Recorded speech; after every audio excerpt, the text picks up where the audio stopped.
Hoy quiero continuar con lo que quedamos la semana anterior. Recuerda que empezamos con un mensaje ¿cómo se llamaba el mensaje? De la gracia a la gloria, ¿no? Hoy voy a concluir y también vamos a concluir hoy nuestra serie llamada Procesos. Hoy voy a terminar esta serie porque es evidente, viene un mes lleno de algunas cosas muy interesantes, muy buenas, y hoy debemos ya decir, hasta aquí terminamos con esta temporada. Dice la palabra en 1 de Pedro 5, del 10 al 11, ¿no? Leímos al principio todo el texto completo, pero ahora voy solamente a leer los últimos versículos de esta porción bíblica. Dice la palabra de Dios: pero el Dios de toda gracia, que en Cristo Jesús nos llamó a su gloria eterna, los perfeccionará, afirmará, fortalecerá y establecerá después de un breve sufrimiento. A Él se ha dado el poder por los siglos de los siglos. Amén y amén. El domingo anterior, usted sabe, estuvimos compartiendo todo el texto completo, 1 de Pedro 5, del 5 al 11, ¿no? Y nos damos cuenta de lo que estaba compartiendo el apóstol Pedro. Nos estaba dando consejos, o nos está dando consejos el apóstol, está dando consejos a la iglesia, y son consejos muy similares, o es muy similar a cómo un padre o una madre le da consejos a sus hijos. Un buen padre, una buena madre, siempre toma parte de su vida para aconsejar a sus hijos. Si usted recuerda, yo les contaba mi historia, lo que me pasó en una ocasión, y cómo pues a través del consejo, pero también a través del látigo, tuve que aprender algunas cosas importantes en mi vida, y fue medicina. Fue medicina, ¿no? ¿Qué es lo que nos dice el apóstol Pedro? Obedece estos consejos para que te vaya bien. Obedece esta palabra para que te vaya bien en la vida. Y Pedro nos aconseja desde su experiencia, desde lo que él mismo vivió. No podríamos decir, Pedro pues se portó siempre bien, a Pedro no tuvo que aprender las cosas a la mala. No, Pedro había cometido sus errores, mis hermanos, había tenido sus fracasos, ¿no? Y había aprendido de ellos y pudo experimentar algo mucho más hermoso. ¿Sabe qué experimentó Pedro? El perdón de Dios. Pudo experimentar la gracia de nuestro Señor Jesucristo, ¿no? Y a veces a nosotros nos toca aprender a la mala. A veces a nosotros nos toca tropezarnos, a veces nos caemos, a veces es muy doloroso y hasta vergonzoso muchas veces, ¿no? Pero debes ponerte en pie, volver a empezar, sacudirte el polvo, ¿no? Y aprender de tus errores. No puedes andar por la vida tropezándote con la misma piedra, ¿no? No podemos andar por la vida tropezándonos con lo mismo siempre. Ay, me caí.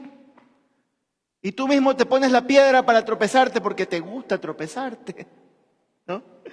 Debemos aprender de nuestros errores para no volver a cometerlos y ayudar a otros con tu propia experiencia, con lo que tú viviste. Tú puedes compartir con otros, ayudar a otros para que no tengan que caer en los mismos errores que tú has cometido, ¿no? Y es más que seguro que tus papás te hablaron desde su propia experiencia. Es más que seguro que tus padres te dieron la enseñanza y el consejo de los errores que ellos mismos cometieron. Y es más que seguro que algunos de los consejos que tú le vas a dar a tus hijos cuando sean adolescentes son cosas que tú viviste y que tú las vas a enseñar desde tu propia experiencia. Y tú le vas a decir, no lo hagas porque yo ya pasé por eso. Yo ya caminé por esa senda y tuve errores. Tú puedes hacerlo de una mejor manera, ¿no? Y eso es lo que hace Pedro, ¿no? Y eso ayuda a la iglesia de Cristo. Y lo más importante, hermanos, es que tú y yo tenemos el respaldo del Rey de Reyes y del Señor de Señores. Amén. ¿Cuáles fueron los consejos que Pedro da a la iglesia? Para recordar, a modo de retroalimentación. Número 1, hermanos, ¿qué le dice Pedro a la iglesia? Sean humildes. Pedro te dice, sé humilde. Sé humilde, déjate, sujétate bajo la poderosa mano de Dios. Sométete mutuamente o sométanse mutuamente ancianos con jóvenes, jóvenes con ancianos. Hay que tener una sujeción mutua como iglesia. Eso implica ser humilde. Eso implica que no me creo más que nadie o que puedo decir, pero ese muchachito, ¿qué me puede enseñar a mí? Pedro dice, sujétense unos a otros. Pero también, ¿qué es lo que dice Pedro? Sé vigilante.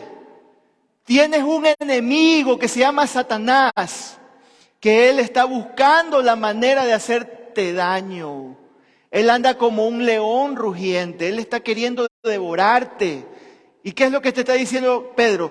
Toma las armas de la milicia, toma las armas de guerra que tienes. En primer lugar, toma la palabra, toma la oración, busca al Señor, sujétate a Dios y tú vas a ver cómo el enemigo huye de tu vida, ¿no? Pero aquí va el tercer y último consejo y con el que voy a terminar este mensaje, esta segunda parte de este mensaje. El tercer consejo es, lo tienes en pantalla, es: ten esperanza. Dile que está a tu lado, ten esperanza. Interactúa ahí con alguna persona. Dile, ten esperanza. Ten esperanza. ¿No? Ten esperanza. Hablemos un poco de la esperanza, mis hermanos. Hablemos un poco de la esperanza.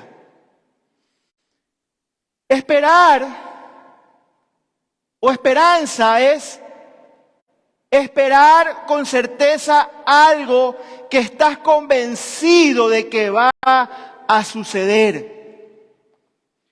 Sin embargo, generalmente la forma como usamos la palabra esperanza tiene una connotación de incertidumbre, ¿no? Espero no tropezar. Espero que no llueva mañana. Espero que no suban los precios. Muchas veces nos manejamos en esa incertidumbre, tal vez lo decimos simplemente como un cliché, lo decimos simplemente como algo pasajero. Y muchas veces usamos de manera errónea la esperanza, ¿no? En estos ejemplos, hermanos, no hay ningún sentido de confianza. No hay ningún sentido de confiar. En cambio, cuando el Nuevo Testamento usa la palabra esperanza, no está hablando de incertidumbre, mis hermanos. El Nuevo Testamento no habla, la palabra esperanza no se usa para incertidumbre o como algo efímero, como algo que quizás pase, no. Dios nos ha llamado a una esperanza que va más allá de esta vida, mis hermanos. La esperanza es para la eternidad. La esperanza es para la vida eterna. La esperanza trasciende las cosas y los afanes de esta vida.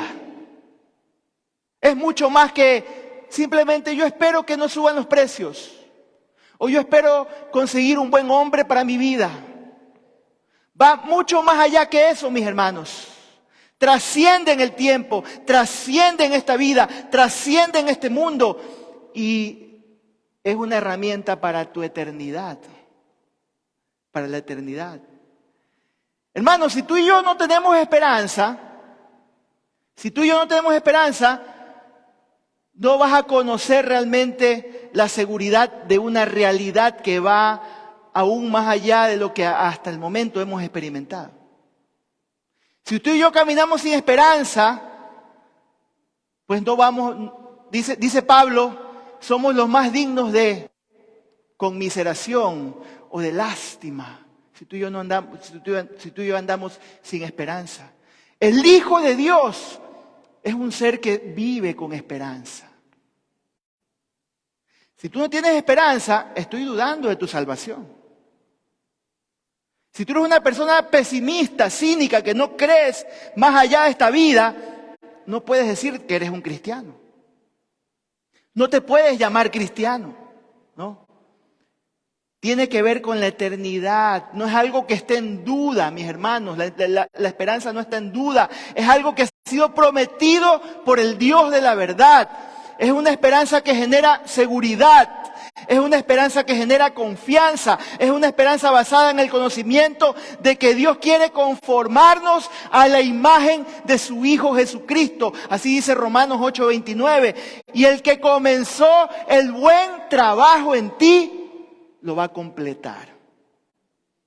Eso es esperanza. Eso es esperanza. Y los hijos de Dios tenemos esperanza. Dile al que está a tu lado, los hijos de Dios tenemos esperanza. Aunque parezca que el mundo se está derrumbando, aunque parezca que mañana yo no sé qué va a pasar en mi vida, yo tengo esperanza. Yo sé en quién he creído, dice Pablo. Yo sé bien en quién he creído. Y lo mismo le dice Esteban cuando estaban esos hombres con las piedras en sus manos para empezar a apedrearlo. Él dice, yo sé bien en quién he creído y yo veo al Hijo de Dios ahí sentado a la diestra del Padre. No importa la situación en la que estás pasando, tú y yo somos hechos con un ADN de esperanza, de creer mucho más allá de lo que estamos viviendo, pasando en este momento, hermano. Y según Pedro, mis hermanos, tú debes poner esperanza en tres cosas. Tres cosas importantes. Número uno, tú tienes que tener esperanza, poner esperanza en que tienes la gracia de Dios en tu vida. La gracia de Dios. Mire lo que dice el versículo 10 en la primera parte, dice, pero el Dios de toda gracia, ¿no? El Dios de todo favor inmerecido, el Dios de toda misericordia inmerecida del ser humano, el Dios de amor, ¿no? Tú y yo hemos sido salvados por la gracia de Dios, mis hermanos. No necesitaste nada más. No es que el santito, no es que la Virgen del Quinche y el de Chicheis. Nada, mis hermanos. Tú y yo solamente necesitamos, para ser salvos, la gracia de Dios. Absolutamente nada más. No necesitas nada más. ¿Qué significa esto, hermano? Tú y yo no nos merecemos el amor de Dios. ¿Sabe qué nos merecíamos nosotros? La condenación eterna.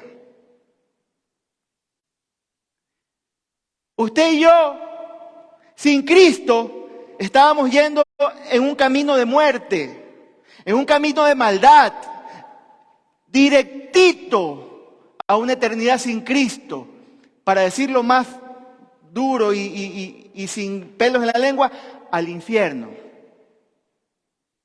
Sin Cristo, el ser humano está yendo directito a la muerte eterna, al infierno. Pastor, yo no creo en eso y como no creo en eso no me va a suceder. Tú puedes creer lo que sea, pero así me dice la palabra de Dios. Y tú y yo hemos sido alcanzados por la gracia de Dios, mis hermanos. Por el Dios de toda gracia, que aunque merecíamos la condenación eterna, Él nos salvó. Y hermanos queridos, ¿qué es lo que pasa con esto? Hay gente que piensa que el Evangelio es solamente para los drogadictos. Es solamente para los delincuentes. El Evangelio es para los que están en narcóticos anónimos. Ellos sí necesitan de Cristo. A ellos sí hay que predicarles, ¿no? Hay mamás que piensan que su hijo es descarriado, que el único hijo descarriado que tiene ella, ese sí necesita de Cristo. Yo recuerdo años atrás, cuando yo era pastor de adolescentes, estábamos viernes en la noche, listos para subir a los jóvenes para llevarlos al campamento, irnos al campamento, muchos jóvenes, y llegaba la mamá, pastor, quiero hablar con usted un ratito aparte. Pastor, a él se lo encomiendo, porque este chico está descarriado. Y su otro hijo, no, él no necesita, pastor. Él sí, llévelo y tráigalo cambiado. Gracias, mi hermano querido. Y tráigamelo transformado, pastor. ¿Ya? Hay gente que piensa que el evangelio es simplemente para los que están perdidos.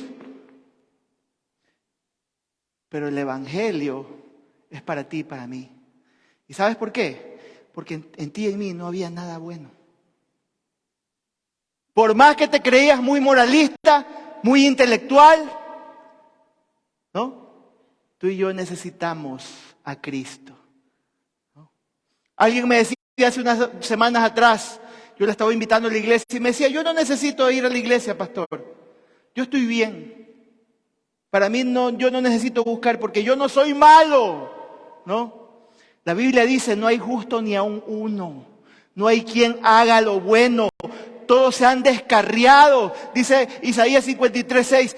Todos nosotros nos descarriamos como ovejas. Cada cual se apartó por su camino, mas Jehová cargó en él el pecado de todos nosotros. La misericordia de Dios que tú y yo necesitamos. Por eso tú y yo tenemos esperanza. ¿Por qué? Porque tenemos la gracia de Dios, ¿no? Miren lo que dice Efesios 2. Dice, Él nos dio vida cuando estábamos muertos en nuestros delitos y pecados, pero por su gran misericordia nos salvó. Por su gracia, su amor incomprensible nos alcanzó. Hermano querido, Él te llamó antes de que tú invocaras su nombre. Él te amó primero. Él te rescató.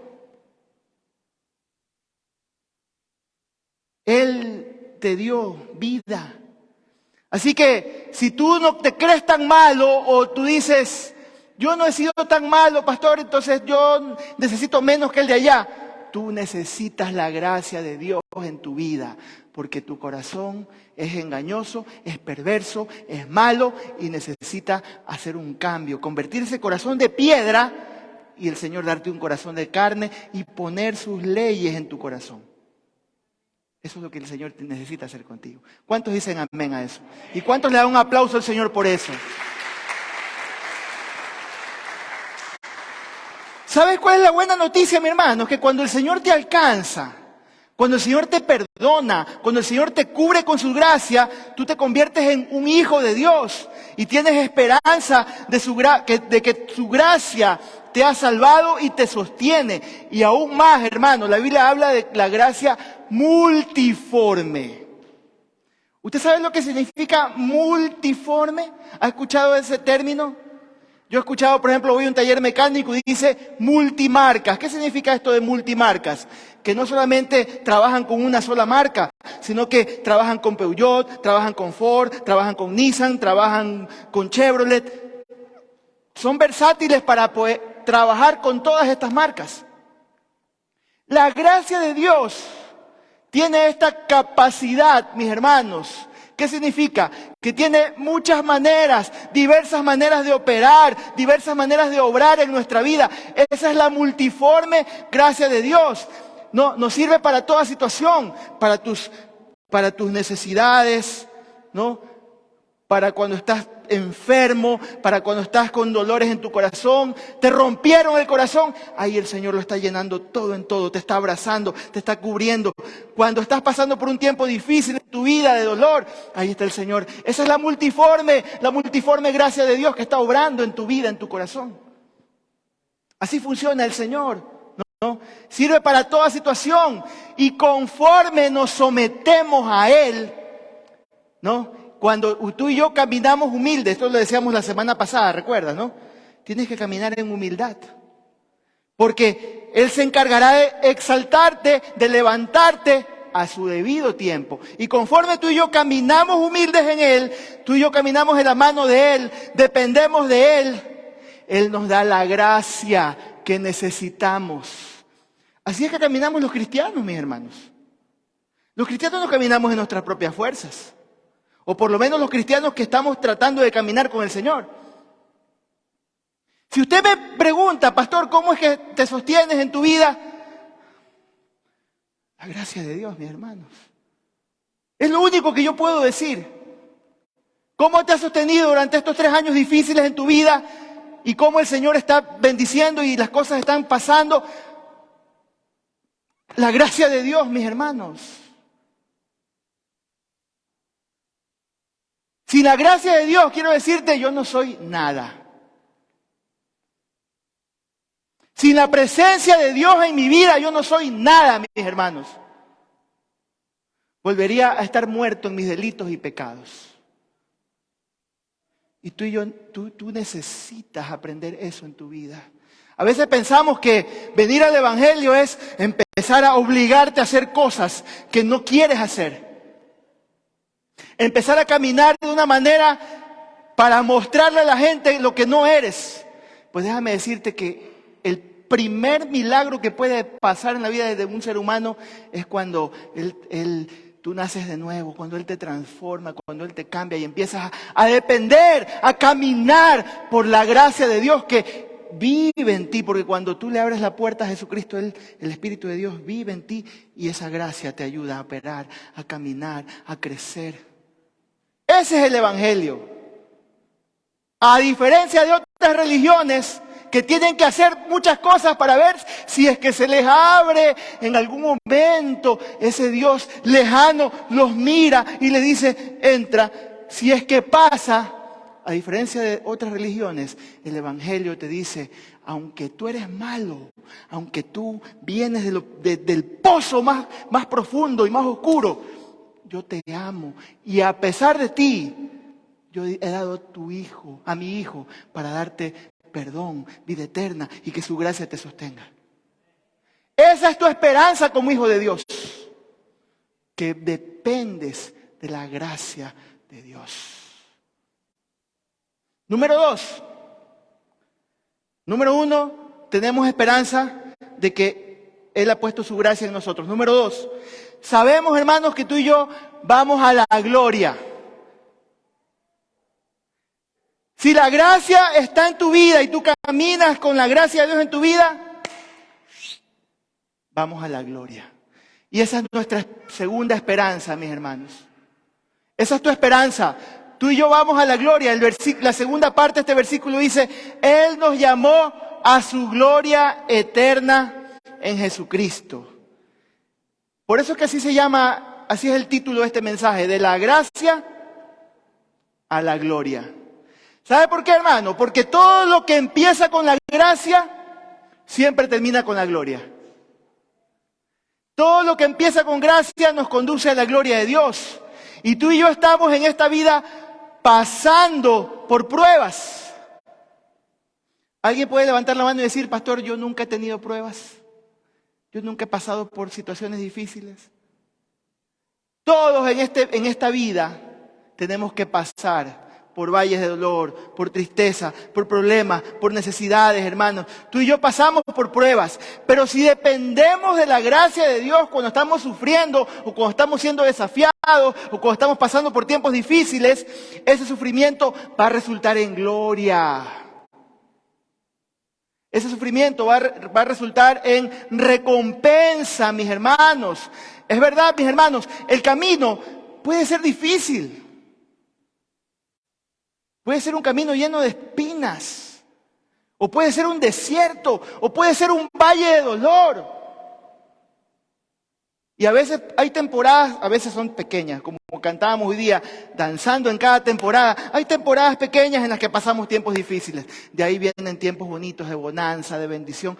Pero otras veces viene otro desafío en nuestra vida. Y a veces son años, décadas. Pero lo importante es que la gracia de Dios está contigo, número 1. Y número 2, vas a la gloria. Tenemos la esperanza de que nos espera algo mejor. ¿Cuántos tienen esa esperanza de que nos espera algo mejor? Como que pocos. Vuelvo a preguntar, ¿cuántos tienen esa esperanza de que nos espera algo mejor? Amén. Amén. Nos espera algo mejor, hermanos. ¿No? Vamos a pasar por pruebas. El Señor lo dijo, en el mundo vas a tener aflicciones. Vas a tener pruebas. Te van a romper el corazón. Te vas a decepcionar. Te van a defraudar, te van a robar. Tal vez vas a perder familiares queridos. Tal vez vas a ser incomprendido. Tal vez vas a llegar a algún lugar con toda la esperanza del mundo y como no conoces el corazón de las otras personas, te pueden dejar y tú tienes que seguir adelante. Lo hablo con experiencia, hermano. Porque sabes que el Dios de la gracia te acompaña. Y el Dios de la esperanza te va a llevar a la gloria de Dios. Así es el Señor, mis hermanos. ¿No? No hay gloria sin sacrificio. Lo vuelvo a repetir. No hay gloria sin sacrificio. No puedes pasar a vaca, como decíamos en el colegio. ¿Sí? Pasaste año a vaca. ¿Recuerda ese término? ¿Sí? Te pusieron la nota. Te asentaron la nota, ¿no?, a vaca. En la vida cristiana no es así. No hay sacrificio, no hay gloria, perdón, sin sacrificio. Pastor, pero ese mensaje que estás compartiendo no es tan popular, a la gente no le gusta escuchar eso. Sería un mentiroso si no digo la verdad. La vida no es fácil y la vida del Hijo de Dios no es fácil, mis hermanos, ¿no? Pero recuerda algo, hermanos. Recuerda esto, lo que dice 1 Pedro 1:16. Nuestro sufrimiento presente es solo por un tiempo. Es solo por un momento. Dice, cuando estés padeciendo por un poco de tiempo, ¿no? ¿A qué se refiere Pedro? Yo veo dos cosas aquí. Número uno, de que la vida es así, como dice la canción de Marcos Witt. Pasas por los montes, pero también pasas por los valles, ¿no? Pasas por los montes, está todo bien, estás en la gloria, feliz, próspero, bendecido. Hay temporadas así. ¿Cuántos han vivido temporadas así? Yo he vivido temporadas así. Pero hay momentos en los que pasas por los valles, por los tiempos difíciles, por los tiempos de aflicción. Y a veces pasas por valles de sombras de muerte, la enfermedad, la depresión, el dolor. Pasas por ese poco de tiempo y otra vez Dios te da ese respiro. Esos son los ciclos y usted lo puede ver. Usted lo puede ver en la Biblia. Los hombres de Dios pasaron por temporadas así. Temporadas en las que estuvieron en el desierto, pero después llegaron a la tierra prometida. Y después, obviamente, por el pecado de ellos, vinieron los jueces, tuvieron que venir los jueces. ¿Por qué? Porque venían los países a atacarlos y venía un juez y los libertaba. Otra vez caían en pecado y otra vez estaban oprimidos y otra vez venía otro juez y los libertaba. A veces la vida es así. A veces pasamos por valles, a veces pasamos por bendición, ¿no? Entonces, esa es una forma, pero también Pedro dice, como dice el Señor, un día es como 1000 años y 1000 años es como un día. Este breve tiempo que estás aquí en esta vida no se compara con la bendición de lo que vas a vivir eternamente. Esto es un minutito para la eternidad que vas a disfrutar en la presencia de Dios, mi hermano.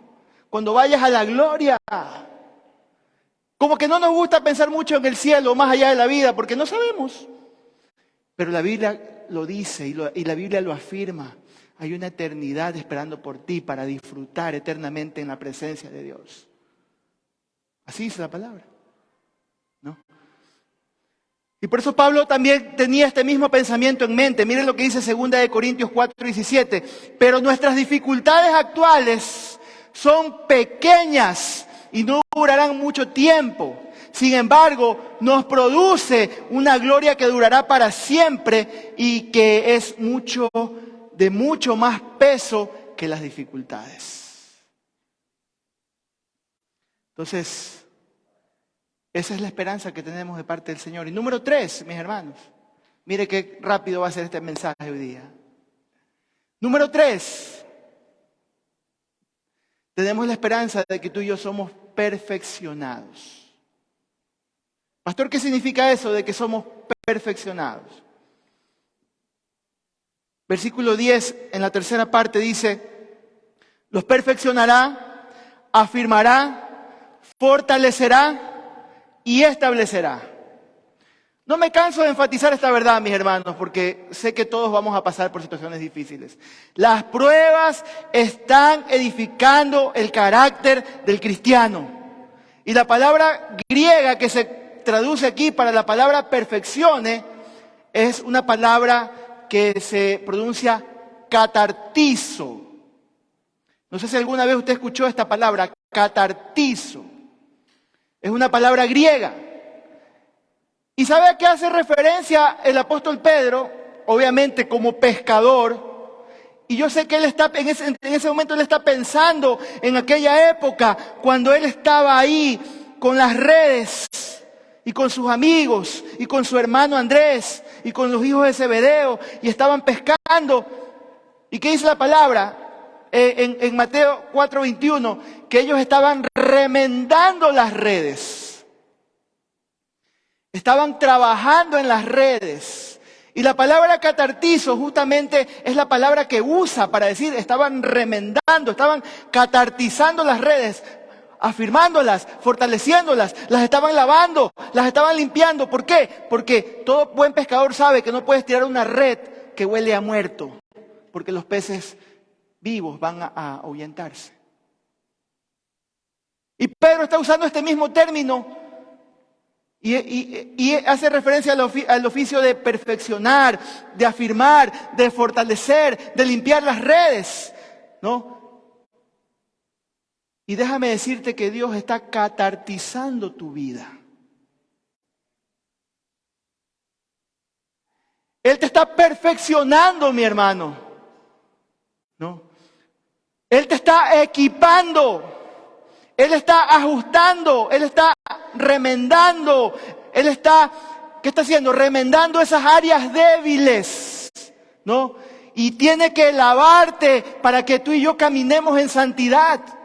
Está catartizando tu vida. Eso es catartizo. Te está afirmando. ¿Qué herramientas Dios usa para catartizar tu vida? Ya lo hemos dicho, el sufrimiento, mi hermano. Y no es que Dios es un Dios sádico que quiere que tú sufras, no. Pero Él sabe que a través de estas pruebas tú te vas a fortalecer. La palabra de Dios es una herramienta que el Señor usa para catartizar tu vida. Por ejemplo, yo no sé si has leído ese texto en 2 de Pedro 3:16, dice, la palabra de Dios es eficaz, útil, ¿para qué? Para perfeccionar, para enteramente, dice, es para que el hombre de Dios esté enteramente preparado. La palabra ahí también es catartizo, equipado para toda buena obra. La palabra de Dios te sirve, ¿para qué? Para perfeccionarte. Y Dios también usa la comunión y el ministerio de la iglesia. Mira lo que dice Efesios 4, léelo en tu casa, ¿no? Él constituyó algunos apóstoles, profetas, evangelistas, pastores, maestros. ¿Para qué? Para catartizar, para perfeccionar a los santos en la obra del ministerio. Tu comunión, el ser parte de un equipo, el servicio a Dios, el discipular a otros, te está catartizando tu vida. ¿Cuántos están conmigo hasta aquí? Ya. Así funciona el evangelio y así funciona la esperanza en nuestras vidas. Catartizo, dile, Señor, catartiza mi vida. Yo quiero ser parte de esto, yo quiero ser parte de la iglesia del Señor. El Señor te está perfeccionando para que hagas su voluntad y para que hagas su obra. Y Pedro aquí usa, y quiero ser enfático, hay 3 palabras que describen la clase del carácter que Dios quiere que tengamos. Mira, la primera palabra es, él dice, afirme, fortalezca y establezca, ¿no? La palabra perfección, dijimos, es catartizo, ¿no es cierto? ¿No? Pero ¿cómo va a catartizarte? Es a través de, en primer lugar, afirmarte, ¿no? Es apuntalar. Yo no sé si usted sabe, a veces en el campo apuntalan una caña para afirmar algo, ¿no? Apúntala, afírmala, ¿no? O como cuando hacemos los militares saben esto, un cabo, un nudo fuerte para... Cuando usted quiere remolcar su carro que se le dañó, se quedó sin gasolina, ¿qué hace? Afirma ese cabo. Y lo afirma el otro carro para que lo puedan remolcar. Él quiere sujetarte con firmeza, ¿no? Hermano querido, los creyentes no podemos ser inestables. Los creyentes no podemos andar inestables en nuestra posición ni en nuestra relación con Cristo. Usted necesita ser afirmado. Y esto se logra con la verdad de Dios. Se logra con el alimento, hermano, con el estudio, la meditación de la palabra de Dios. Abra su Biblia, siempre se lo digo. Use su Biblia, medite en ella. Venga a la escuela de crecimiento y discipulado. Sea parte de un grupo pequeño. Porque ahí estudiamos la palabra de Dios y nos vamos a afirmar. Nos vamos a afirmar, mis hermanos. El domingo, cuando usted está aquí, quiero decirle que yo me dedico a preparar este caldo para que usted pueda ser afirmado y que usted diga, me voy lleno y me voy bien alimentado y me voy sustanciado con lo que he escuchado para poder estar firme esta semana en la palabra de Dios, ¿no? Hermano querido, el creyente que está establecido no será conmovido. No será conmovido ni por la persecución, ni será llevado por las falsas doctrinas, ni por lo que predica ese charlatán en el YouTube, sino que estamos firmes. Firmes. Cuidado con lo que escuchamos por, que dijo fulanito de tal cosa. Entonces vamos en pos de esa enseñanza. Afírmese en la palabra de Dios. La segunda palabra es fortalecer, que quiere decir que la fuerza que Dios nos da suple para las necesidades de la vida. Hermano, ¿de qué sirve que usted y yo estemos en un cimiento sólido si no tenemos el poder para actuar? Puede ser que estás afirmado, pero si no tienes ese poder o esa fortaleza para aguantar las pruebas, para aguantar las situaciones, para saber contestar con sabiduría, con gracia, con sal, cuando viene otra persona a quererte hacer daño, no te sirve de nada el estar firme. Tienes que estar fuerte también. Y número 3, establecer, ¿no? Es traducción de una palabra que quiere decir poner un cimiento. Las bases. Todos nosotros sabemos que no podemos empezar a construir algo que va a tener varios pisos si usted y yo primero no ponemos ¿qué cosa? Una base. Y mientras más profunda, ¿no? Tiene que ser muy profunda si vas a construir algo grande, algo fuerte y algo que va a tener 2, 3, 4 pisos. Tiene que ser muy profunda y esas bases tienen que ser fuertes, ¿no? Aquí está Carlita Paola, su esposo. Ellos saben de qué les estoy hablando porque ellos son constructores. Necesitas bases firmes para poder establecer y construir algo firme en tu vida. No puedes construir sobre un terreno movedizo. ¿Recuerdas la enseñanza del Señor? Los 2 cimientos, no, uno construyó sobre la arena. ¿Qué pasó con esa casa? Vinieron los vientos, vino la tormenta, vino el fenómeno del niño. Así que pilas, mis hermanos, con sus casas. Pilas, mire, ya les estoy dando una enseñanza gratis y una advertencia gratis. Pilas. ¿Qué pasó con esa casa? Dice, y hubo gran ruina, dice el Señor. Pero el que construyó sobre la roca, vinieron vientos, vino la tempestad, vino lo de acá, vino el agua, y esa casa se mantuvo. ¿Por qué? Porque estaba firme sobre la roca. ¿En qué cimiento estás construyendo tu vida? ¿No? ¿En qué cimiento? Si tú y yo vamos a ser equipados, si tú y yo vamos a ser perfeccionados, y si permitimos que Él remiende las redes de nuestras vidas y permanecemos fundados en nuestra fe, mis hermanos, usted y yo vamos a madurar. Es algo espontáneo. Es como ese árbol plantado junto a corrientes de agua que da su fruto a su tiempo, su hoja no cae y todo lo que hace prosperará, da fruto. Si tú y yo estamos firmes en un fundamento, si tú y yo estamos permitiendo que el Señor limpie nuestra vida, si tú y yo estamos permitiendo que Él nos remiende las redes y nos transforme, tú y yo vamos a madurar.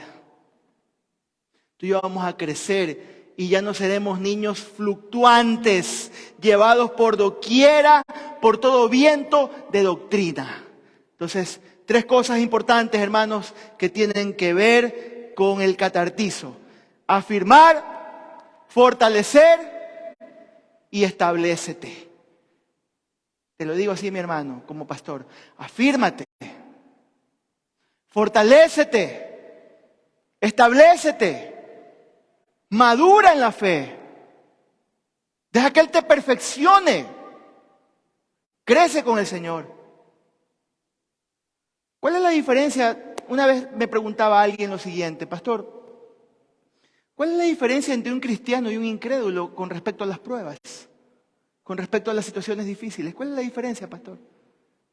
¿Cómo diferencias eso, pastor? Me decía. Porque igual todos pasamos por tiempos difíciles. ¿Cuál es la diferencia? ¿Por qué yo tengo que apostar por ser cristiano, pastor? Si igual voy a pasar por los mismos y hasta a veces hasta peores cosas que los que no son creyentes. Y eso es verdad. Eso es verdad. ¿Sabes cuál es la diferencia, mi hermano? Que cuando un incrédulo atraviesa por pruebas, muchas veces pierde su esperanza. Muchas veces pierde su deseo de seguir luchando, de creer. ¿No? Pero para el creyente que sufre, hermano, es una oportunidad para aumentar su esperanza, mis hermanos. Dice la palabra de Dios en Romanos 5, 3, 4, y no solo esto, sino que también nos gloriamos en las tribulaciones, o sea, en las pruebas, sabiendo que la tribulación produce paciencia, y la paciencia prueba, y la prueba esperanza. Dios edifica tu carácter e ilumina la esperanza cuando todo creyente confía en Él, ¿no? Cuando tú y yo dependemos de su gracia, el resultado es que Dios recibe la gloria para siempre. Siempre será así, mis hermanos. Siempre. Quiero concluir este mensaje. Me acordaba de un episodio importante que tiene que ver con Pedro mismo, ¿no? Yo no sé si usted recuerda la noche que el Señor estaba, es la última noche que el Señor está con sus discípulos, ¿no? Y el Señor le dice a Pedro, vas a ser zarandeado como a trigo, ¿te acuerdas? ¿Te acuerdas?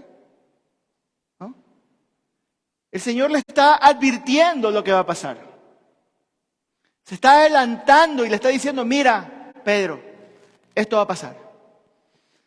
Y es interesante que Él no le dice Pedro, Él le dice Simón. Yo no sé si usted se ha dado cuenta que cuando el Señor le llama a Pedro o lo reprende por situaciones de carnalidad o por sus errores, Él le dice Simón. Pero cuando Él lo está afirmando por lo que viene por delante en su vida, Él le dice Pedro, ¿no? ¿Recuerdan cuando Él le dice, y tú eres Pedro, y sobre esta roca edificaré mi iglesia, y las puertas del infierno no prevalecerán sobre ella? Ahí lo está afirmando. Pero cuando sabe que Pedro está en sus dudas, en su carnalidad, en su impetuosidad, y está ahí dudando, le dice Simón. Simón, hijo de Jonás, ¿no? Y Pedro esa noche, cuando escucha estas palabras del Señor, no tomó en serio la advertencia. Y como no tomó en serio la advertencia, Pedro tuvo que pasar por momentos muy dolorosos. Metió las 4 patas, Pedro. Así lo podemos decir, hermano. 3 veces niega el Señor con maldición. Le corta la oreja a Malco, el siervo del sacerdote, con una espada. Se equivocó feísimo, fracasó feísimo. Pero ¿saben qué es lo hermoso? El Señor ya sabía lo que iba a suceder. Pero mira lo que le dice el Señor a Pedro, y yo creo que tampoco él le paró bola a esto que le dice al final. Le dice, pero yo he orado por ti, para que tu fe no falle o no falle tu fe. Y tú, cuando te hayas vuelto a mí, o sea, cuando te vuelvas, te reconcilies conmigo, abras tus ojos, fortalece a tus hermanos. Qué hermosa palabra, hermano, de verdad. Y el Señor no se equivocó. El Señor no se equivocó con Pedro, ¿no? Pedro está afirmando hoy a sus hermanos. Pedro hoy nos está fortaleciendo con esta palabra. Sus consejos son muy valiosos para nosotros hoy en día, mis hermanos. Y deja que Dios te perfeccione, deja que Dios te afirme, deja que Dios te fortalezca, deja que Dios te establezca. Hermanos, no importa lo que estás pasando. Tentación, prueba, deudas, valle de dolor, te caíste. Mira lo que le dice Pedro, lo que dice el Señor a Pedro. Yo he orado por ti. ¿Sabes quién está a la diestra del Padre intercediendo por nosotros? ¿Cómo se llama? Él sigue haciéndolo, mis hermanos, por ti y por mí. Jesús ora. Está orando por ti. Él está orando por ti para que te afirmes, para que te vuelvas a Cristo, para que te levantes, para que cumplas con los propósitos que Él tiene con tu vida.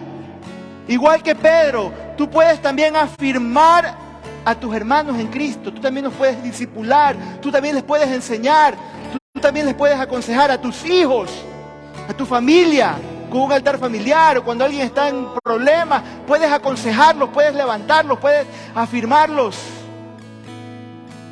Entonces las palabras del Señor se cumplen en Pedro, pero también se cumplen en nosotros.